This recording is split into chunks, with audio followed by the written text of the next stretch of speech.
Mesdames et messieurs, fidèles téléspectateurs, c'est toujours un plaisir de vous retrouver. Bienvenue une fois de plus dans votre émission préférée. Au plaisir de vous retrouver très prochainement. D'ici là, portez-vous bien.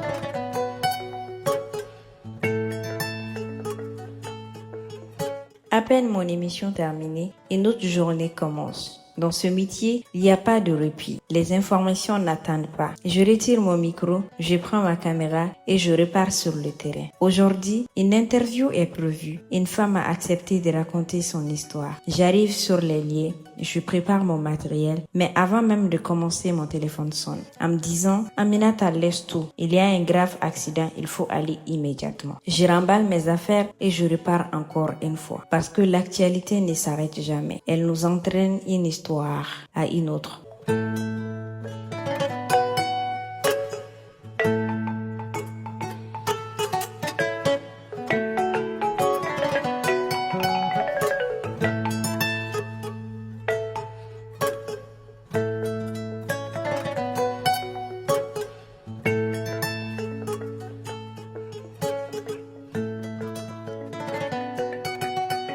D'une douleur à une autre. Sur le terrain, il faut garder son sang-froid, observer, écouter, poser les bonnes questions, filmer sans trembler, même lorsque les images sont difficiles, même lorsque les cris résonnent encore dans nos oreilles. Être femme de médias ou journaliste, ce n'est pas seulement informer, c'est être témoin des plus grandes joies, mais aussi des plus grandes tragédies. Et pourtant, chaque mission terminée laisse déjà place à une autre, sans pause, sans le temps de reprendre son souffle. Dans le silence de son bureau, chaque dossier raconte une histoire de souffrance, de solitude, de résilience.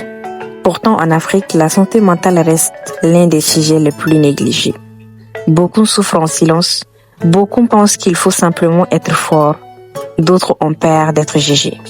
Et pendant ce temps, les psychologues continuent leur mission. Ils écoutent, ils accompagnent, ils redonnent l'espoir. Derrière chaque bureau, chaque écran, chaque dossier, il y a une histoire que personne ne raconte. Certains portent leur fatigue en silence, d'autres cachent leurs blessures derrière le professionnalisme. Dans nos métiers, nous apprenons à écouter les autres, à résoudre leurs problèmes, à répondre à leurs attentes. Mais combien de fois prenons-nous le temps de nous écouter nous-mêmes? Les dossiers s'accumulent, les messages n'arrêtent jamais. Les appels se succèdent. Chacun attend une réponse. Chacun attend une solution. Tellement d'attentes que souvent on finit par craquer. J'ai longtemps cru que demander de l'aide était un signe de faiblesse. Je pensais que je devais tout supporter en silence, que je devais toujours être forte devant les gens. Mais j'avais tort.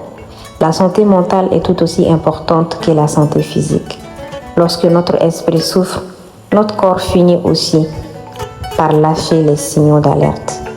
Prendre le temps de parler, de se faire écouter, consulter un professionnel, ce n'est pas un aveu de faiblesse, c'est un acte de courage et de responsabilité envers soi-même.